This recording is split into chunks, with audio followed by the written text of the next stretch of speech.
cerita kisah berlaku suatu masa. Banyak haiwan yang berbeza-beza memberi idea penunjuk kuasa. Assalamualaikum dan salam perpaduan.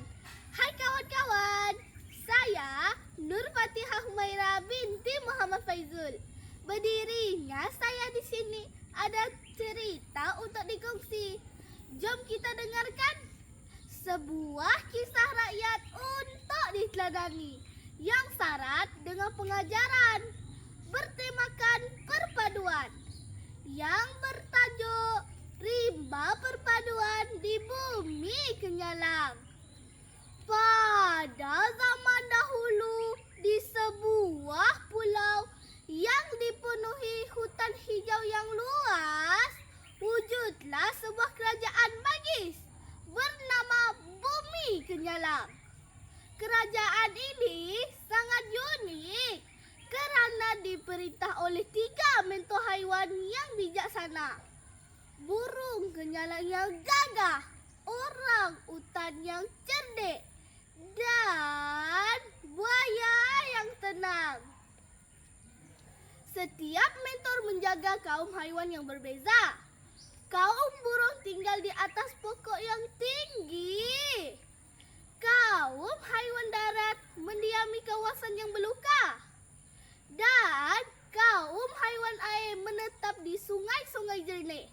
Walaupun tinggal di pulau yang sama, mereka jarang bertegur sapa kerana merasakan kaum sendiri adalah yang terbaik. Pada suatu hari, satu ancaman besar datang. Gergasi jerebu hitam tiba-tiba muncul dan menutup cahaya matahari.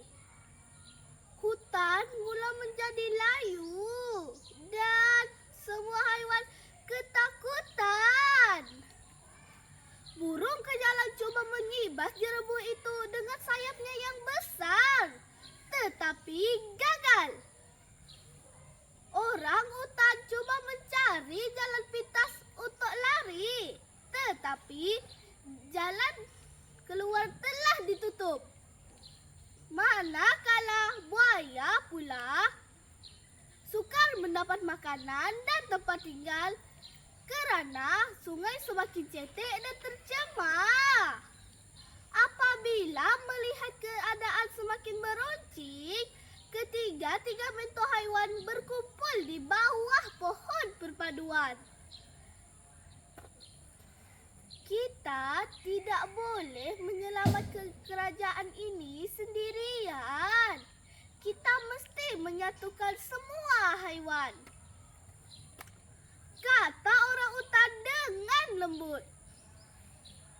Ketua haiwan membahagikan tugas dengan kelebihan masing-masing. Kaum burung terbang tinggi ke angkasa untuk mengenal pasti arah tiupan angin yang bersih. Kaum haiwan darat mengumpul kayu-kayu wangi bagi menghasilkan asap penawar. Kaum haiwan air memecahkan air sungai magis agar alirannya dapat menyejukkan bumi yang semakin panas. Kawan-kawan nak tahu tak apa yang jadi selepas itu? Mendengar rancangan itu, semua haiwan mengetepikan perbezaan mereka tanpa mengira jenis bulu, saiz, atau tempat tinggal.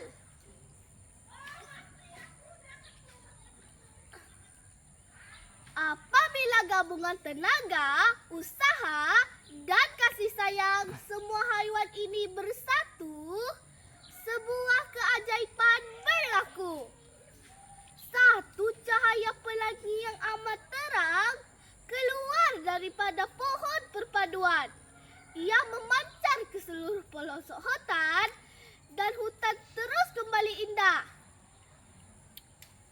Sejak hari itu, Bumi Kenyalang bertukar nama menjadi Sarawak Gemilang, di mana semua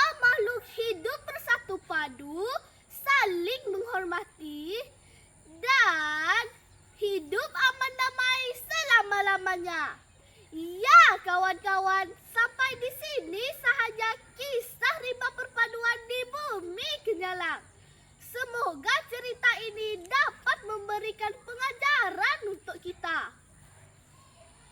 Pengajaran daripada cerita ini adalah kepentingan hidup bersatu padu, di mana sesuatu masalah yang besar akan menjadi mudah apabila kita menyelesaikannya bersama-sama. Ingatlah kawan-kawan, berat sama dipikul, ringan sama dijinjing. Perpaduan adalah kunci kekuatan kita. Keindahan alam di bumi kenyalang. Hidup harmoni pelbagai bangsa. Perpaduan utuh Sarawak gemilang. Menjadi kebanggaan kita semua. Sekian saja cerita saya. Wabillahi taufiq wal hidayah. Wassalamualaikum warahmatullahi wabarakatuh. Terima kasih dan salam Sarawakku sayang.